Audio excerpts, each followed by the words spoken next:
ഏത് പണിയാണ് ഇന്ന് ഒരു സ്ത്രീക്ക് ചെയ്യാൻ പറ്റാത്തത്? അധ്യാപികയാകുന്നതിന് ബലം വേണം, ഡോക്ടറാകുന്നതിന് ബലം വേണം. പാരം പൊക്കുന്നിടത്ത് മുഴുവൻ JCB കടന്ന് പണിയെടുത്തോളും. അതിന് ഈ കൊന്തന്മാരെ ഒന്നും ആവശ്യമില്ല.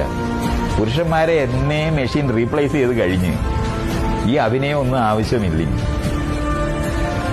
എന്റെ അമ്മയും 35 പേരും മായങ്ങളുടെ തോട്ടപ്പുഴശ്ശേരിയിൽ കുടുങ്ങി കിടക്കുകയാണ്.